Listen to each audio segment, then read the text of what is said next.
Hey, what's up, you guys? My name is Grace Lauren Taylor, and you are listening to episode 54 of the Trauma Dump Podcast. Thank you so much for joining us. Here at the Trauma Dump Podcast, we seek to answer the question, what is mental health? How do I take care of my own, and how do I support others? This week, we will be discussing the topic of transforming trauma with our very special guest of the week, Dr. Tara Perry.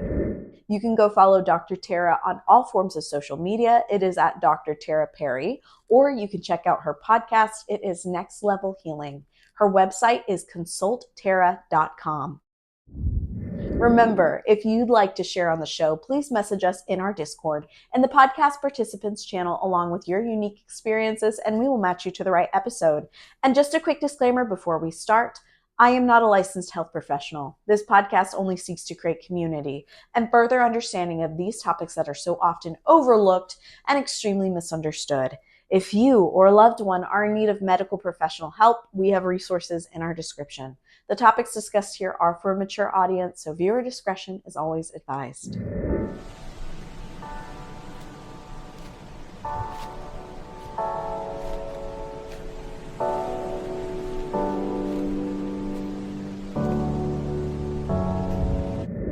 If you're liking this podcast, please hit that like button and subscribe down below to get more amazing content from the Trauma Dump Podcast. We post new episodes every Sunday at 1 p.m. Central Standard Time. So if you'd like to join us live, we're live every Sunday. So please join us.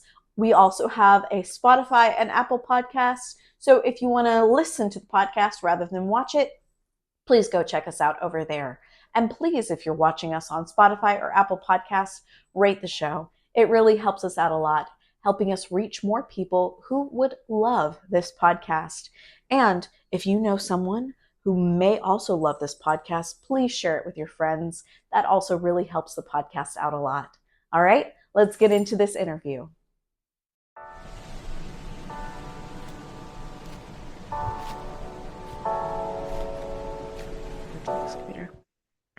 Welcome, Tara Perry. Dr. Tara Perry. Oh my goodness. How are you doing today? I'm so glad to be here with you, Grace. Thank you for having me on. Thank you for coming on. So today we're going to be talking about trauma because this is the Trauma Dump Podcast. And I'm really excited for this episode because this is the first time I'm having an actual doctor on my podcast. I've had therapists, but I've never had someone with a doctorate degree. So would you like to introduce yourself to us and tell us what your doctorate is in? Sure. Yes, I've had a very decades-long healing journey.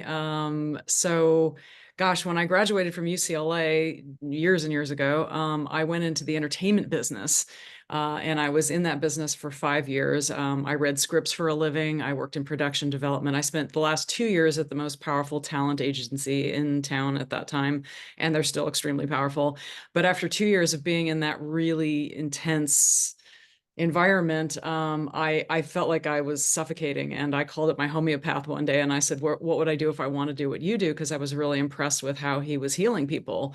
And when he told me, it's just like God parted the clouds and said, this is what you're going to go do, which was crazy because everybody in the world wanted to be at the company that I was at, in the position that I was at. You know, I had the two top guys wanting me to work for them. And I just really wanted to go into something that was going to heal people. I really felt called to do that. My dad was on the board of the Price Pottinger Foundation, which is one of the oldest nutritional foundations on the planet and still going strong, thank God. Then I went to China for a year and studied at one of the top Chinese medical hospitals for acupuncture, because my doctorate is in acupuncture and Chinese medicine. So I did that for decades and was so pleased and happy at the kind of freedom that people were able to get. They were able to recover from paralysis and stroke problems and infertility issues and depression issues. And I loved that. It was phenomenal. And then I had a patient that was suffering from a very bad traumatic background, and she was raving about this process she was doing. And when I found out that it was based in hypnosis, I said, oh, I want to, meet your person.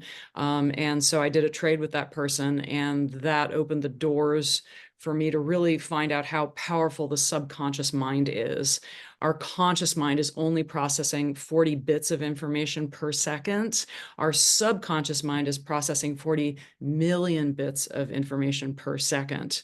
So I've found that by helping people go into their subconscious mind and find out what levers are being pulled, because when it comes to trauma, it doesn't really matter what happened to us. It's our interpretation of ourselves, the world, and other people. That's the thing that ends up staying with us. And it's crazy the things that people pack into their subconscious mind. And I always tell people, look, it's not your fault. You weren't born with an owner's manual to your mind. We fire and wire a clear thought and a strong emotion. And when that happens, usually between the ages of 2 and 10. I mean, I do get people that go back to the womb. Get people that go into other lifetimes. All of that's fine. If it's real to your mind, it's real. um, Yeah. I mean, that's amazing. And I have a whole saying for the podcast is trauma is not who you are, it's what you go through. And I love that, Dr. Tara. And would you prefer me to call you Dr. Perry or Dr. Tara? call me whatever pleases you. People call me Tara, Dr. Tara, whatever feels good to you. Okay, amazing. Well, Dr. Tara, because I think that sounds a lot better. I don't know. I love your name. It's beautiful. Thank you. Um, it's amazing to meet you, Dr. Tara, because all of that, oh my goodness, that's intense. That's so amazing. And before we continue on, I just have to get your consent to talk about, your own personal experiences. Are you comfortable with discussing your personal experiences? Sure. Okay, to make sure I'm not crossing any of your boundaries and respecting your experiences, please feel free to interrupt me at any time if you need to. We can also take a break at any time. And if you don't feel like answering a question, just tell me to skip it. I promise I will skip it. My job is to make sure that all my guests feel very comfortable and safe at all times. Um, Health is one of the greatest gifts that we take for granted. Why do you think that is? Oh, that's a great question. I think we tend to take for granted most of everything until we lose it. And that's true across the board, whether it's a relationship, your health, your finances, um, and I think gratitude is one of the greatest powers there is. I have a wonderful meditation teacher that would go into maximum security prisons and teach prisoners how to meditate, and he won the prestigious PASS award, which is an award for helping prevent recidivism, which means people going back into prison after they get out. Because a lot of these people, they get out of prison, they don't have better tools, so they're very likely to go back. And I was on the phone with him one day and I was complaining about something. And he said, Tara, do you ever just wake up grateful for your breath? What a powerful way to start your day. Start out with that, and then any other thing that you can, be grateful for your skin. I mean, this organ that we have covering our entire bodies is a miracle. There's so many miracles that are our being. If we could process, and focus on just even 2% of that, we'd be in total awe. So gratitude is huge. Forgiveness is huge. Forgiving, other people, God, yourself, and I find that self-forgiveness is often a real key for people getting out of whatever struggle they're in, and really being able to experience love and bliss and calmness and all that good stuff. Um, so uh, so yeah, I think people take a lot for granted, and I think there's a lot of richness in just stopping. And I mean, Oprah said it changed her life to have a gratitude journal. So the more we can marinate in being grateful, the more we're aware of all there is to be grateful for. And if we're living here in the West, Pema Chodron, who's a famous, wonderful, she's not a young person anymore, and she's just magical. When I had my radio show out of Angel Stadium for years, she was one of the very few people I could not get because she didn't care about being in the media. She just wanted to teach her people. But she says, if you're born here in the West, I mean, you're pretty darn lucky. And Mhm. you've got to be really creative to vision yourself as a victim, because the life that we enjoy is better than a lot of the best that people have in some other countries. That is very true. That is very, very true. And even being born in the United States, despite everything that's going on, which is real, people's rights are being taken away. Those are all real problems.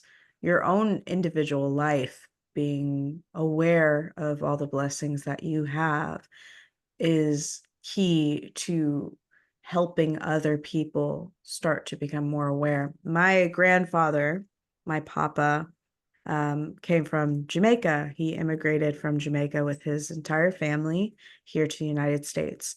And Jamaica is a third world country. It is very impoverished. And he wanted to make sure all of us had, a better life, like his future, his family.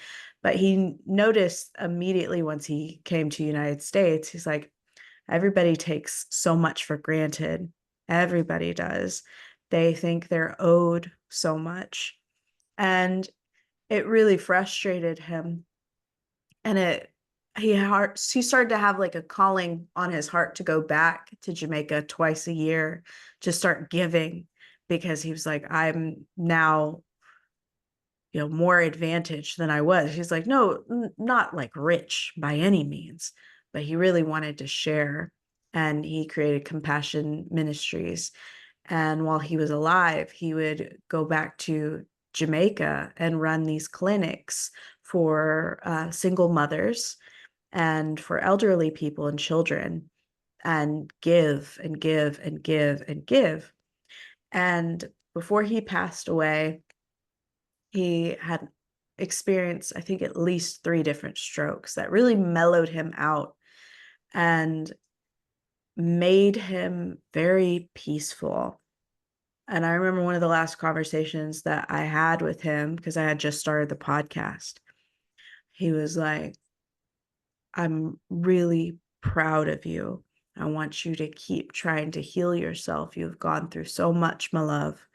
Keep trying to heal yourself.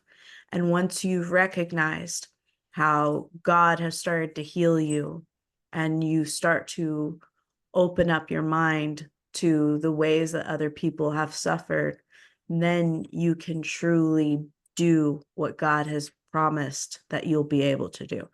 And I miss him so much. He was such an amazing, amazing man. Dr. Paul Barrington Taylor, amazing man. And I really want to keep continuing his legacy, because he had a principle and he really wanted to write a book. But God bless him, he wasn't the type of man that could actually just sit down and write. He had so much wisdom, but it was very hard for him to just sit down and like write it down. But he had a water principle, the H2O water principle, which I think I have it over there. But it's like honesty with yourself and others, going out like this, humility before God and all authorities, and then obedience. So H2O. So not just obedience to God, but obedience to yourself, obedience to your path. Like if we start to lie to ourselves or betray ourselves or doing things that we know that we shouldn't be doing, that are harmful to ourselves, not just to ourselves, but to others, we're really betraying ourselves. And I really wish he could have written that book. But he was a brilliant man. And that's part of the reason why I have this podcast. I really want to focus on healing, because I have so much more to go. I have so many hangups, and I recognize them now of like, girl, that's a hang up. Like you're dwelling on these things that you can't control is really hindering you rather than helping you, you know? 100%. I'm a big Byron Katie fan, and she likes to talk about how there's, your business, there's other people's business, and there's God's business. And there's only one sane area for us to focus our attention on. It's our business. Mm. And it's really hard. It's really hard. I think that's part of the human condition is having, we're social creatures. But once we start to impact other people's lives, I feel like we're not as aware of how much we're impacting one another versus how much others are impacting us. Yeah, and that doesn't mean don't care about things that are worth caring about. It just means that, you can make yourself insane trying to control things you have no control over. And we are in a world where people are making themselves insane over trying to control things they can't control. And it just doesn't make you a better person. It doesn't make you more effective. It doesn't make you healthier. It doesn't give you better relationships. It doesn't give you better quality of life. I mean, your grandfather sounds like an amazingly inspired person. He did what he could to go and create clinics and help people. I have a wonderful friend who went into 17 different countries after finding out she was a brilliant doctor at creating grassroots organizations. And she's highly, highly, highly effective. But be effective at what you're capable of being effective at, and then let the rest go, because your quality of life matters to the neurons and the cells in your body. They're not going to feel good if you're constantly telling them, everything's falling apart. Mm-hmm. That's very true. So I want to delve into your own experience. What led you to want to become a trauma recovery doctor in a sense? Well, like I said, I, have 23 years of running acupuncture and medical practices in Southern California. I was in Santa Monica, then Beverly Hills, and then Belmont Shore. And I love helping people gain their power back, their freedom back. And again, when I discovered how powerful the subconscious mind is, that's processing 40 million bits of information per second versus 40 bits of information per second, I found that that had huge impact on all aspects of life: physical, mental, emotional, and spiritual. In fact, I just worked with somebody who had 40 years of back pain from breaking his spine in a motorcycle accident. He was all excited when he found out I was an acupuncturist. And I said, you know what, you've done acupuncture, you've done chiropractic. Why don't we just go into Command Central here and find out what's going on, why you're not healing? Because if you break your femur, which is the thickest bone in your body, that should be healed better than ever in 8 weeks if there's nothing blocking the healing. He's an advanced meditator. I'm a big Joe Dispenza person. I've done 8 live events with Dr. Joe, and I'm deeply impressed with how he's measuring what's going on in the bloodstream with the brain waves, with the microbiome. He's doing a phenomenal job of capturing all that and getting it published into major medical journals. So this fellow who had the 40 years of spine pain said, great, sign me up. And in 2 sessions, he didn't have the pain anymore. Wow. And I interviewed him I have a podcast called Next Level Healing. And I asked him, I said, were you surprised that it happened so fast? And he says, no, I know how powerful my subconscious mind is. And the subconscious mind is really, really super powerful. So everything that we utter, it's so important. Like you said, it's really hard. When I said that to my meditation teacher years ago, he said, it's really hard because you keep saying it's really hard. Mm. So, That's so literally, you want to imagine that everything you say, either out loud or to yourself, is a command, and you've got 40 trillion cells in your body taking it as a command. So part of receiving healing is just being open to it, and that goes, that's written in scripture. Ask and you shall receive, but you got to be open to receiving. mhm. You can't be slamming the door shut if the doors are open for you to receive that beautiful healing. Yeah, that is very true. It's ask and it will be given to you. Seek and you will find. And knock and the door will be open to you. I had that quoted to me my entire life. Oh my goodness. Because my grandfather, my papa, Paul Taylor, was a theologist. He taught at Dallas Baptist University and very, very smart. He made us learn scripture. And even though I do not consider myself, a Christian, I do consider myself a Christ follower because I feel Christianity has gotten far too convoluted and too restrictive. I feel like love isn't restrictive. Um, so it messed with my sense of self and self-worth to, you know, confine myself to Christianity, but I still appreciate reading the Bible and I still appreciate learning. I think if we have so many limiting beliefs about ourselves and about the world, that's really when we become very stagnant in our healing. And I had to learn that the very hard way Um, in 2020, when everything was chaotic, June 19th, 2020, my dad was hit by a car in our front yard, and we witnessed it. And he died, and then he came back, and then he died, and then he came back, and he was fighting very hard to stay. And I've always had a very good relationship with my dad. Love my dad. My dad was my hero. And to see a man who was a genius, like, I will never say anything less. He was a genius. He was a data recovery specialist and IT consultant for Apple, graduated high school at 15, went to college and decided everyone didn't know what he wanted to learn. So he decided to learn on his own. He suffered a severe traumatic brain injury that the doctor said that he had no brain waves because of how much his brain was swelling, like the waves in your brain, like they go whoosh, whoosh. His brain had swollen so much there was no waves.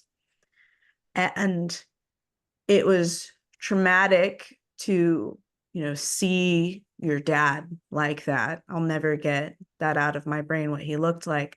But also because of COVID and restrictions, we weren't allowed to see him. We weren't allowed to go into the hospital and visit him.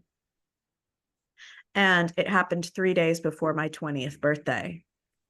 And the last conversation I ever had with my dad was that I told him, "Oh, I'm going to be 20. I'm not going to be a teenager anymore. I'm not a baby." He's like, "You'll always be my baby." That was the last conversation that we had. And he told me that he was proud of me. And he passed away a year and a half later from the traumatic brain injury because his body could no longer absorb nutrients, like something just didn't work anymore. And he slowly starved to death.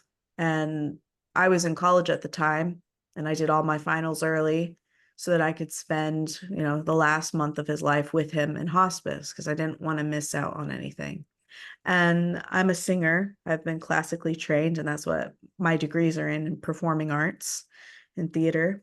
And so I sang to him, and it was healing to sit with him and sing to him because I knew he loved my voice.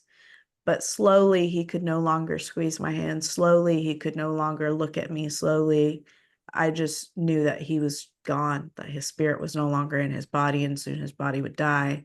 And so the last day that he was alive, I decided that I wouldn't be there anymore because I knew his spirit had left. And when my brothers and I were outside and our mother gave us the call, our dad had finally died. My brothers and I remember the look that we gave each other of like, we already knew. We already knew that he had already passed. And we felt relief. Me and my brothers felt immense relief that he was no longer suffering because we were all daddy's kids. We loved our dad. Our dad was amazing. But I didn't understand the waves of grief that would come over me in the following years and still to this day, because my birthday is so close to the accident date, and Father's Day sometimes follows on my birthday, which is June 22nd. But Father's Day was the 16th of June this year, and then the accident date, which was the 19th, and then my birthday. And I decided that I would no longer allow myself to feel pity around this time. Because for the past few years, I'd felt immense pity, like at the loss of my dad. And I told my fiance, I was like, I want to honor him, but I don't feel that honoring him would be feeling pity because that's not how he raised me. And it was such a switch in my brain of like, I'm not gonna, not sorrow, not sadness, but not pity. And I had the best birthday I have had in a long time, in a long time. And I noticed that with, my fiance, once the day was over, the next day rolled around, I was like, I had the best birthday ever. And he was like, why is that? It's like, I don't know. I just allowed myself to be happy. Beautiful. Just allowed myself to, it's not that, oh, I got a bunch of things. It was that I got to be with my brothers and my three best friends, and we got to spend time together, like intentionally being with one another and listening to one another.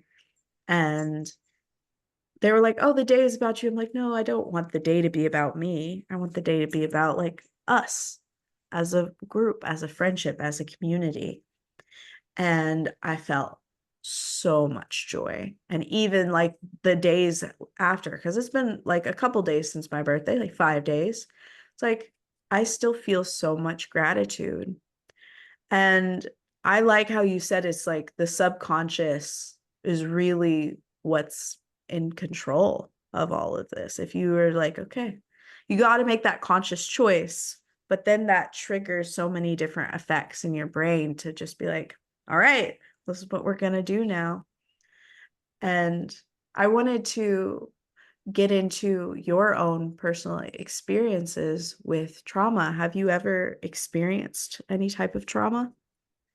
Well, I think being born on planet Earth is traumatic. Um, I mean, truly, we all have traumas at large or small, and it's crazy how, again, large and small people can be affected. I've worked with people whose, fathers yelled at them during, the time they were doing their homework, and it impacted their work and their ability to go home with energy and be a good parent and a good mother. And literally just rewriting that pattern, made it so that they go home with more energy, they feel good about themselves, they're a better wife, a better mother, and they make, $10,000 more a month. um, so there's little traumas like that, and then there's huge traumas, and I get plenty of those too, people that were sexually violated by, parents, relatives, clergy, neighbors. It's unfortunately way too common. And people often typically have stuff to process and move through and unload from that. And again, it's not so much what happens to us, it's the interpretation that we make of ourselves, the world, and other people, because these are things that are very possible to heal from. I've worked with so many people who, felt these invisible walls, these invisible hooks, these invisible things that they were pressing against. And once they're able to go back, you don't have to spend a lot of time there, but you just see it, and then you understand what the defense mechanisms are that you put in place, and then see, oh, I'm not an iPhone 4 anymore. I'm actually an iPhone, 15, and be willing to make that upgrade. And it will make the upgrade. Right now, it's going to default to what's familiar because the brain prefers a familiar hell to an unfamiliar heaven. It's just crazy the way the brain's wired. We're wired for safety. And to the reptilian part of the brain, what's familiar is safe, even if what's familiar is horrible. And if you think about that, if you grow up in a family that's got narcissism, drug addiction, alcoholism, you have to survive in that family until you're old enough to not be in that family anymore, or at least not subject to that authority. And throughout most of our existence as human beings, we were in tribes, and you had to get along with that tribe, even if that tribe was horrible. So anything outside the tribe, outside the walls of the tribe, outside of the community of the tribe, was danger. It could be, you could be eaten by a wild animal or captured by another tribe. So again, that reptilian portion of the brain really thinks that what's safe is what's familiar is safe, even if that's horrible. So it's only going to make the journey from where it is to where it really wants to be, where you want to be, if it can see, oh, that's dangerous, that's bad, that's not what I want, I'm not that, I'm actually that, then it'll be willing to make that journey. So I make people a customized audio tape at the end of the session when that pathway has become clear, that they listen to each and every night to fire and wire that new neural pathway to what they do want. The trick is to make the familiar hell unfamiliar and that unfamiliar heaven familiar. That's a really good point. One of my therapists likened it to if you're in a jungle and you've walked a path that has snakes and spiders and a leopard watching you, and you've walked that path so often, it's like Why would I choose to walk another path? I don't know what's going to come get me. I know these dangers. I have prepared myself for these dangers. I'd rather these dangers versus unknown dangers. And that's usually where like the anxiety part of your brain kind of takes hold to try and make sure I can plan for every eventuality.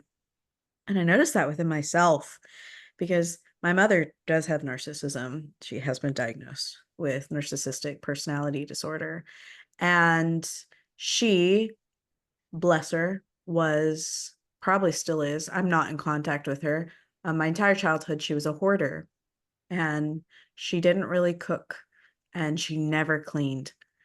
And she made it my responsibility, whether covertly or overtly, that if there was a mess, that I should clean it up. And she used a Bible verse against me in that if you see something that you should do and you don't do it, it's a sin.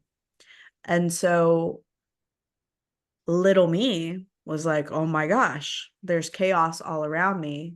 I got to make sure I clean, clean, clean because I had two baby brothers I had to take care of. And it was just always constant chaos. And that's all I knew was that constant chaos and that yelling and screaming, that it was my fault, that if I didn't obey immediately, like she would say, a slow obey is a no obey all the time. Like if I was ever slow to do something, then I wasn't gonna do it, which is bizarre. I always did what I was told.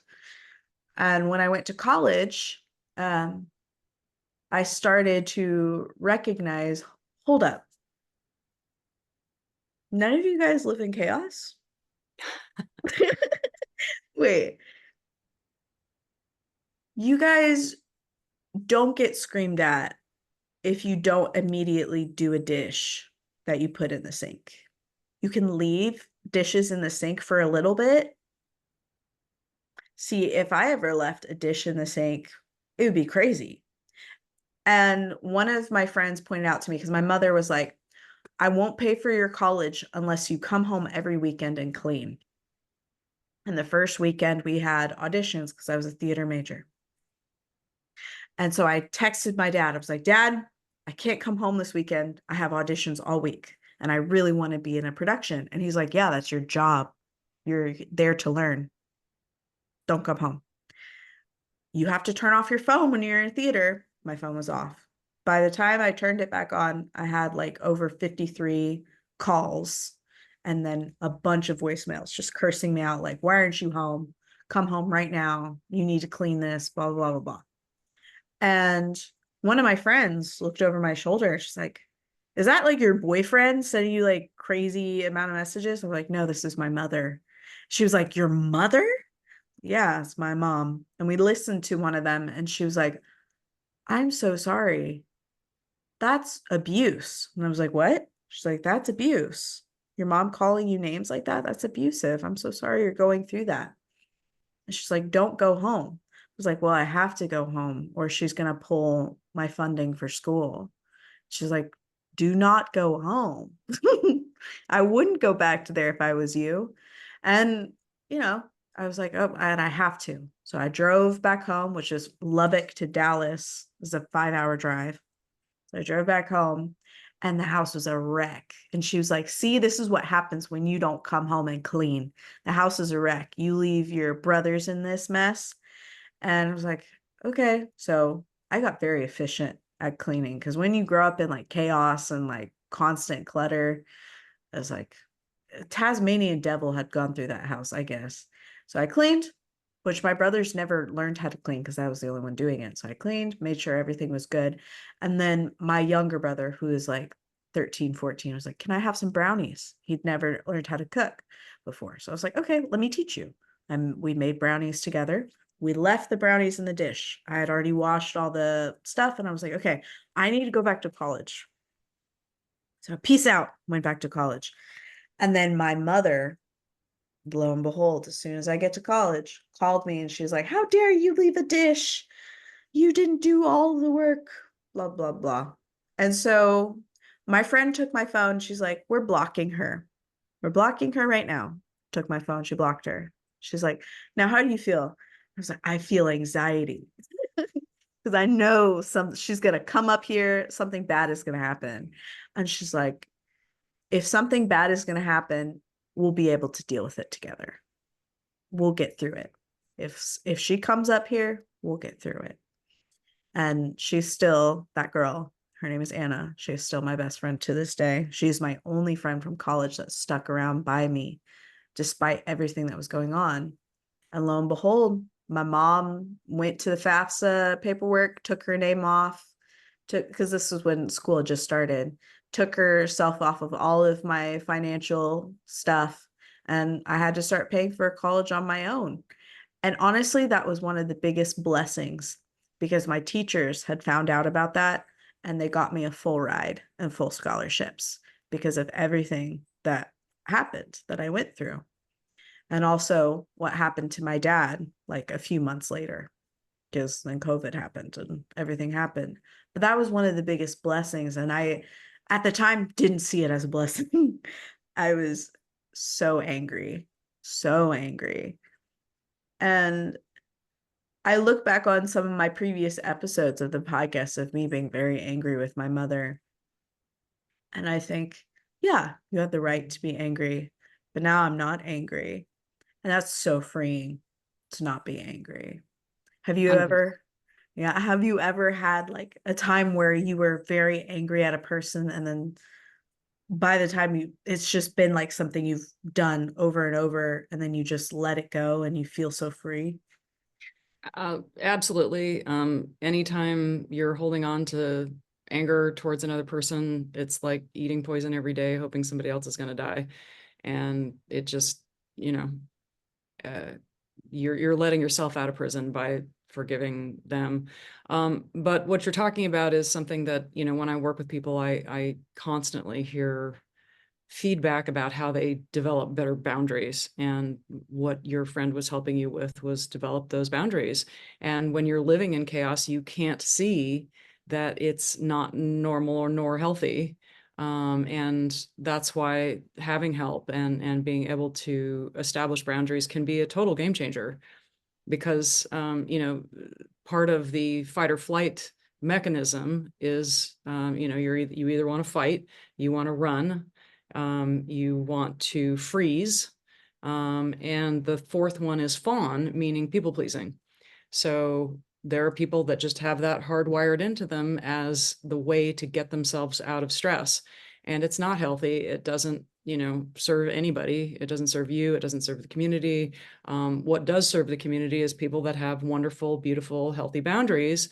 It's like put the oxygen mask on yourself first, because if there's not enough of you to go around, if you get depleted, you're not good to yourself. You're not good to the people who love you. You're not good to the community. You're not good to anybody.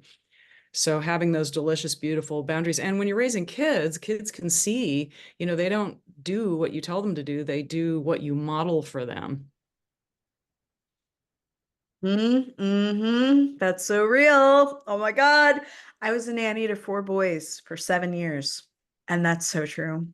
They they really do model what they see. And it's not just from their parents, but from, their siblings or their friends or their friends' parents.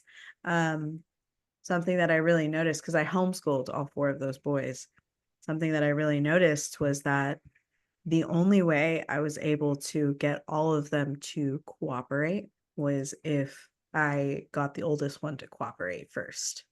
If I had him like sit down and he knew what he was supposed to do and he knew how to do it, then the other ones would essentially toe the line and be like, okay, this is what we're supposed to do. I had like a lot of difficulty trying to wrangle all 4 of them, like starting with the youngest. That was like, oh no, it was crazy. And I think it's also the same with conflict. When you're raising children, how you deal with conflict is going to be how they deal with conflict. And conflict is very normal, but there's so many different types of conflict that are not effective and that are not beneficial. Something that I have noticed about myself is I'm not conflict avoidant at all. I don't think I ever have been, but I have changed the way that I pursue conflict in my life because I think we need conflict. We need opposing, views so that we can learn and communicate effectively what we're going through. And something that I really pursued because my mom pursued when I was younger was the type of conflict where you yell and you scream and you try to be right. And the one who's loudest is the one who gets like other people to submit. And so they think they're right. And it took me a long time to unlearn that and to pursue conflict in a way that is, yes, I have an opinion. I'm going to make sure you know my opinion, but I'm also going to hear your opinion. And I have to moderate myself to listen first before I speak. And that was a very challenging thing to teach myself because it wasn't modeled to me at all by anyone in my family, really, to listen first. But they Yeah. did tell me all the time, you have two ears and one mouth, but they didn't model it. I think that's a really important thing to point out. Do you have siblings, Dr. Tara? I do. I have two brothers from my dad's first marriage and a brother from my mother. And family dynamics, there's always going to be challenges there, and navigating them. For me, when people come to me and want to change a situation, I always say, look, I can't change the other person, but I can help you, get rid of all the triggers, because if you're not dealing with the present moment, if you're just dealing with triggers and programming that's been put in there from the past, which 99% of the time, especially in conflict, that's what's going on. And once you can remove the triggers, and I say to people all the time, look, I can't change the other person, but it's so crazy. Once you change the way you are in the dynamic changes. If you've got a bad, unhealthy relationship, it's a dance. And if you change your part of the dance has got to change. The Mm. challenge is if you're living under somebody else's control, under somebody else's roof, that gets more challenging. I have worked with people in relationships that weren't healthy, and I always tell them, look, when you change, when you get healthy, the relationship is going to have to change. It's either going to have to end or the other person's going to have to up their game. Yeah, that is a very good point to make. That, yeah. And even in parent-child dynamics, that was something that I'm like, I don't talk to my mother anymore. And they're like, oh, why not? Your mom is your mom. You should love your mom. I love my mom. Don't get me wrong. I love my mom. But once I changed and I wasn't, going to do everything that she told me to, and I wasn't going to submit to her, it was like she just couldn't, see me in any way other than supply and someone who is subservient to her. And so I had to, leave. And I tried several times to create a new dynamic with her. It was impossible.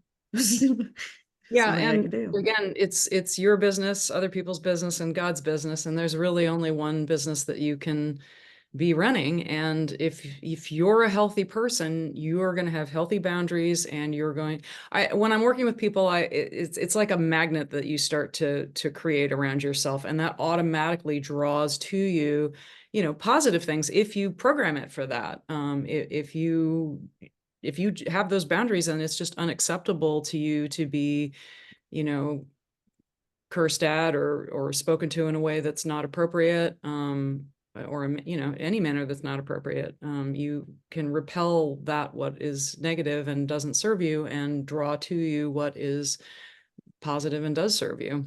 Mm. So, getting into acupuncture, why did you want to learn Chinese medicine? Well, again, my whole path in life has been helping empower people as quickly and as easily as possible.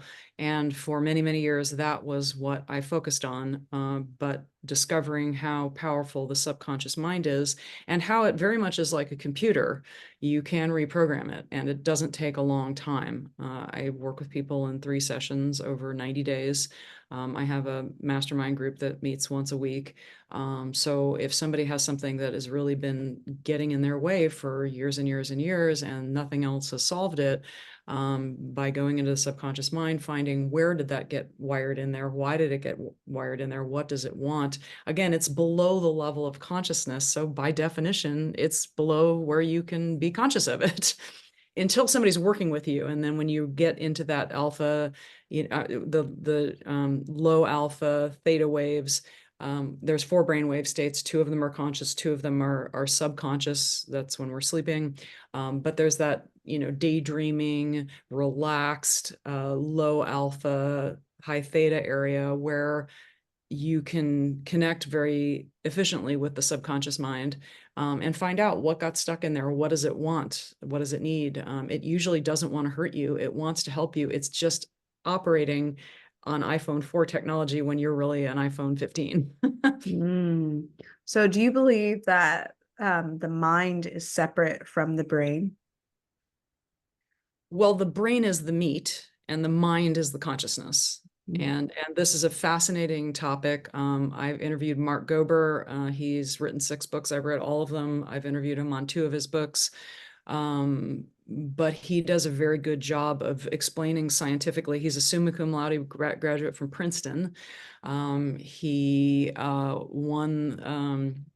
he went to work on Wall Street, was very successful, but he wasn't happy because he was a materialist. And so he started listening to podcasts on spirituality and looked around, and he thought, wait a minute, the science on this is bulletproof. How come they're not teaching this at Princeton? So things like telepathy and precognition and, all these things that we all hear about and there's, scientific studies on, but he did the best job I know of, that he took a big red bow around the whole thing, and proved that your consciousness is not located in your brain. Mm. It isn't? Where is it located then? Oh, good question. Well, it's like we're swimming in this sea of consciousness, and our individuality is like a whirlpool in that consciousness.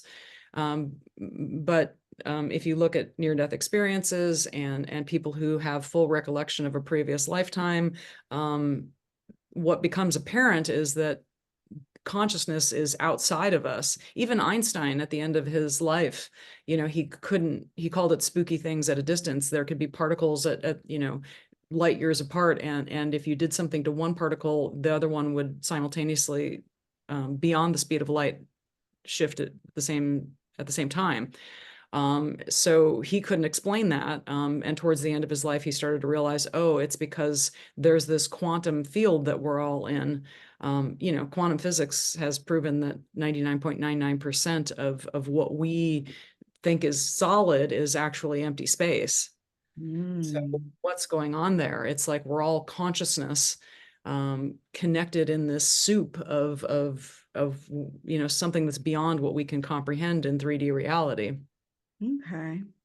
That's very interesting. It makes me, because my dad was a nerd on comics, like it makes me think of like Marvel comics, like Doctor Strange. I used to read those when I was a little kid. And like did you ever see the Doctor Strange movie? No, I didn't. You would like it. It's very good. It's very good. But it makes me think of, your consciousness isn't necessarily up here. Do you think consciousness and your spirit are linked? Oh, 100%. Yes. Okay. Okay. Okay. So Okay. Dr. Joe Dispenza gets very into this as well. And again, he's quantifying it more than anybody else. He's showing that when you go into heart and brain coherence, there's so many reports of people recovering from things that were not medically recoverable from. And his newest movie, Source, talks a lot about that. Mm, okay. That's really interesting because from my own, limited experience, I'm only 24 years old, but I can recall a time, and my grandmother on my mom's side would tell me a time when I was probably like 5 years old, and I was staring at myself in the mirror, and I just turned to her and I told her, I was like, "You're going to be okay. You're going through a lot right now." As a child, I didn't know what she was going through, but apparently she was going through a divorce. I did not know. I was like, "Your spirit is going to be okay." And I just touched her on the arm, and then I touched myself like on the chest, and I was like, "And we're going to breathe." And I just breathed with her for a little bit. I was like, "Okay, we're okay." And I just toddled off and just did whatever.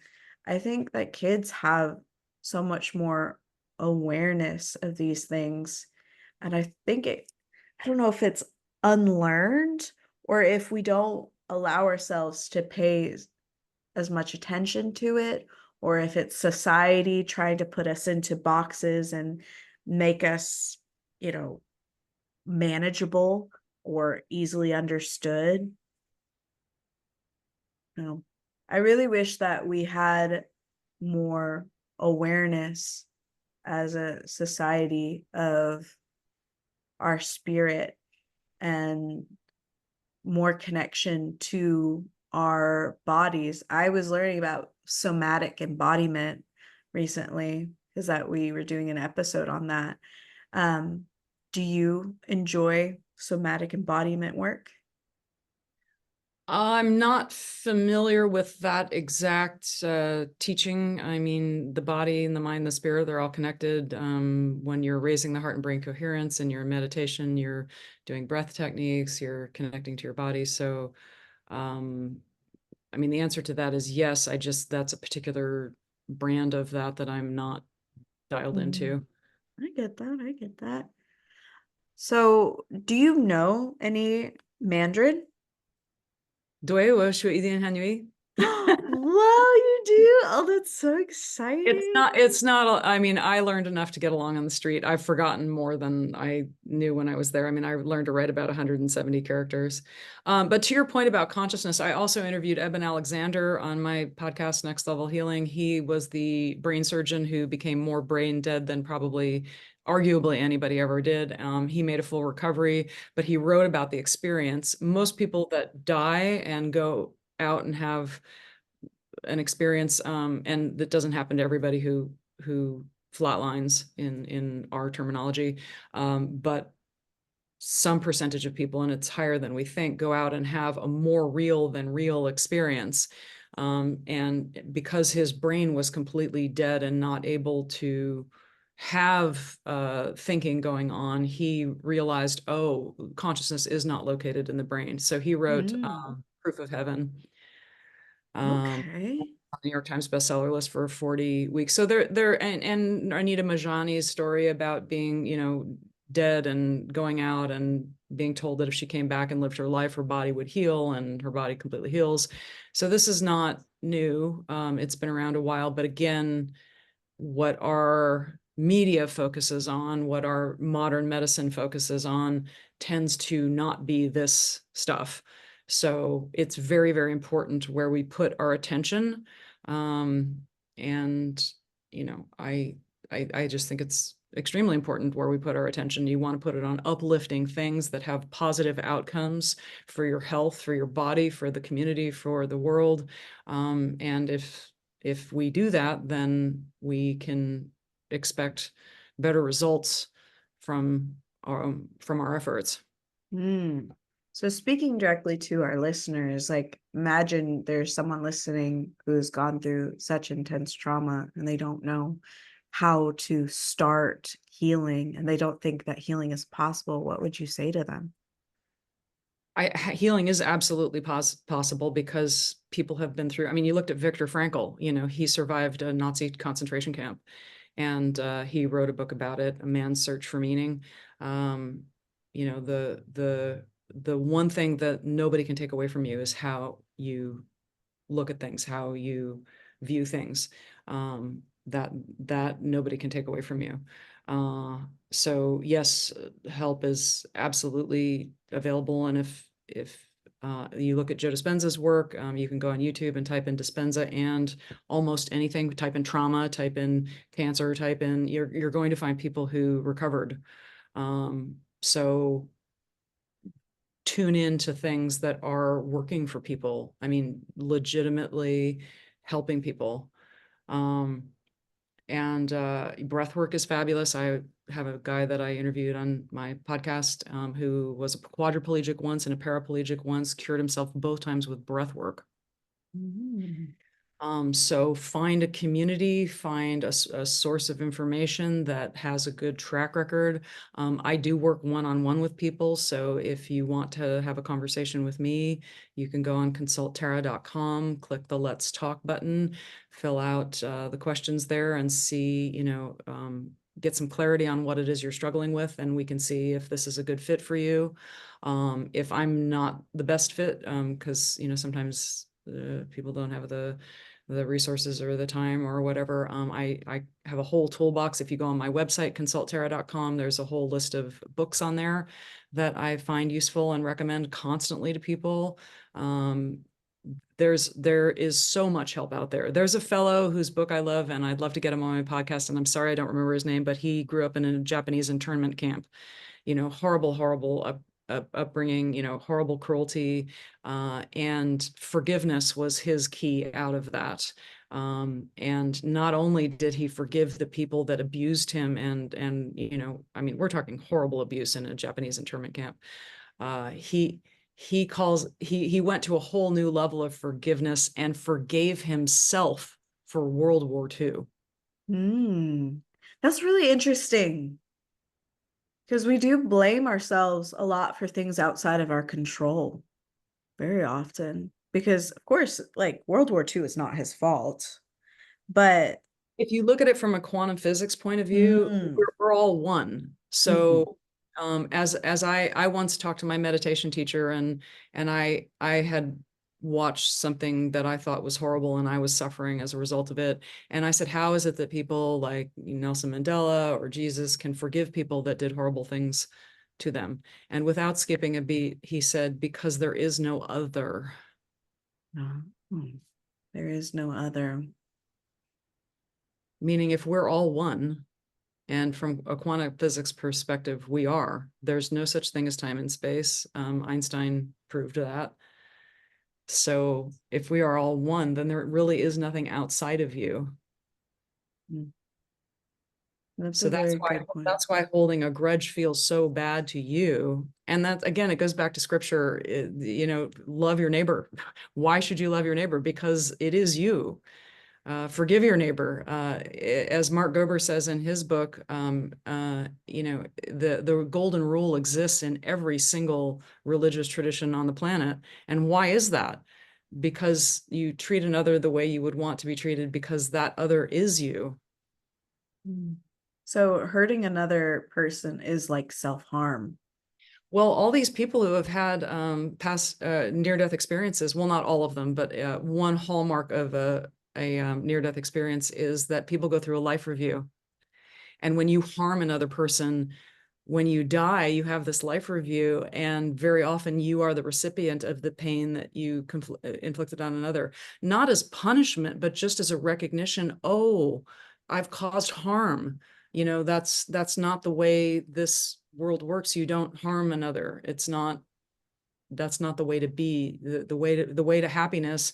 It's said that there is no road to happiness. Happiness is the road. And happy people don't go around hurting people. Happy people, like your grandfather, go and try to be of help and be of service. Mm-hmm. That is very true. That is very, very true. It's well known that hurt people hurt people. In fact, one of my clients learned last week that a woman who had bullied her um, quite intensely in her upbringing committed suicide. Oh. And my client, she was sad. She was like, oh my gosh, this person needed help and didn't get it.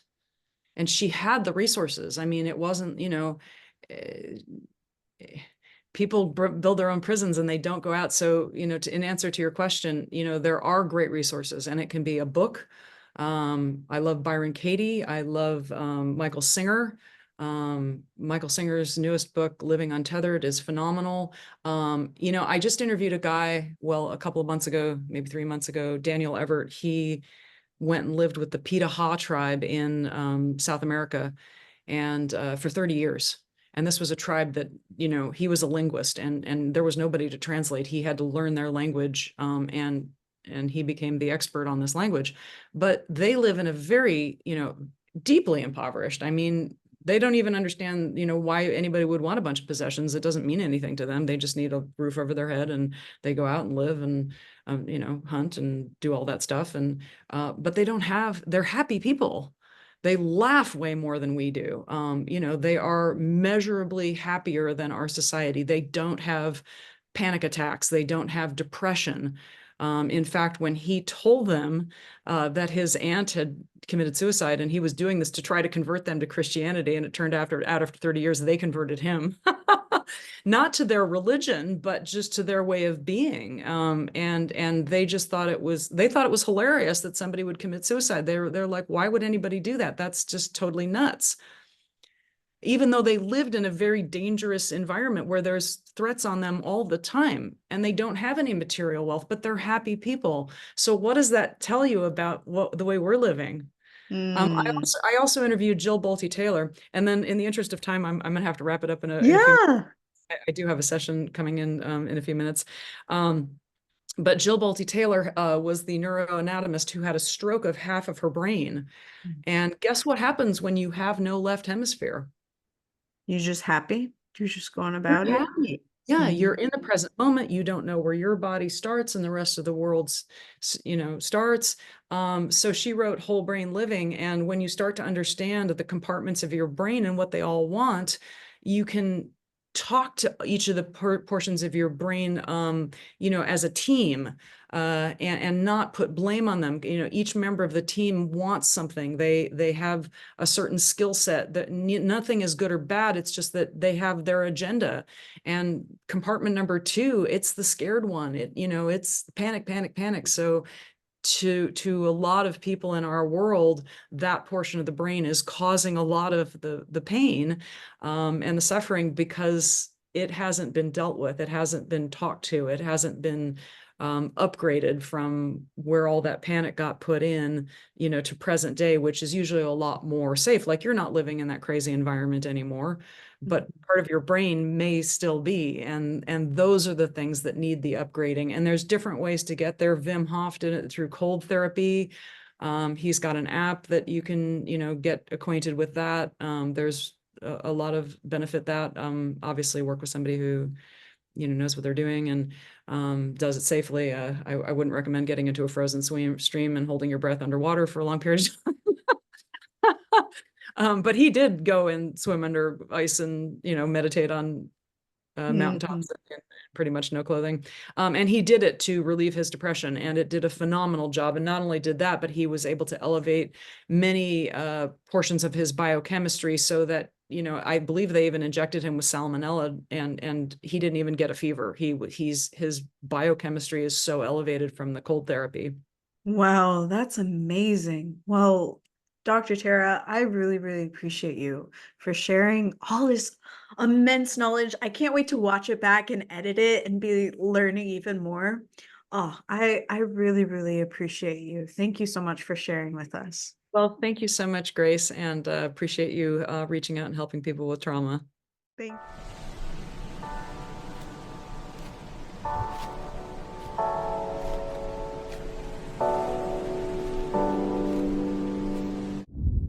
If you're watching us over on YouTube, here are our memes of the week, carefully curated by those amazing people, hi, over on our Discord server. Now let's get into those memes.